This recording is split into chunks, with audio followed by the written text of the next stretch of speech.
മന്ത്രി ഇപ്പോൾ കഴിഞ്ഞ ദിവസം ഒരു കാർഡ് പിടിച്ച് നിങ്ങൾക്കെല്ലാം കാണിച്ചിട്ടുണ്ടാവും. കാണിത് കുട്ടികൾക്ക് 12ാം ക്ലാസ് വരെയുള്ള കുട്ടികൾക്ക് ഇനി മുതൽ ഫ്രീ സർവീസാണ്.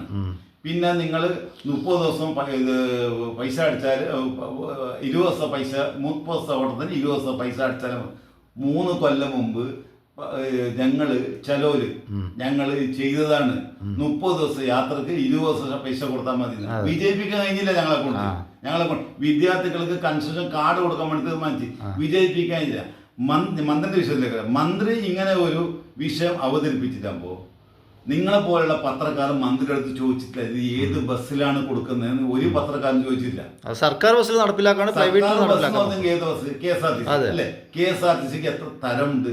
ഓരോ ബസ് നിങ്ങൾ എത്ര ബോർഡ് ഉണ്ട് നോക്കോ. ഇങ്ങോട്ട് പോകുമ്പോൾ ലിമിറ്റഡ് അപ്പ് ഉണ്ടാവും, തിരിച്ച് ഓർഡിനറി ഉണ്ടാവും, തിരിച്ചു പോകുമ്പോൾ ഫാസ്റ്റ് ഉണ്ടാവും, സൂപ്പർ ഫാസ്റ്റ് ഉണ്ടാവും. ഇങ്ങനെ അതിലേക്ക് ഒന്നുമില്ല. ഓർഡിനറി സർവീസിലാണ്. നിങ്ങൾ കാസർഗോഡ് ഡിപ്പോയിൽ 120 സർവീസ് KSRTC ഉണ്ട്. നിങ്ങൾ അവിടെ പോയിട്ട് അന്വേഷിച്ച് നോക്ക് എത്ര ഓർഡിനറി സർവീസ് ഉണ്ട്. ഓർഡിനറി സർവീസ് അതിന് മാത്രമേ ഇവർക്ക് പ്രവേശനമുള്ളൂ. അത് മാത്രമല്ല, അത് ഏത് റൂട്ടാണുള്ളത്? KSTP road. KSRTCയുടെ നോട്ടിഫൈഡ് റൂട്ടിൽ മാത്രമാണ്. അതിൽ പ്രൈവറ്റ് ബസ് ഇല്ലാത്തതുകൊണ്ട് അവർ കൊടുക്കുന്നത്.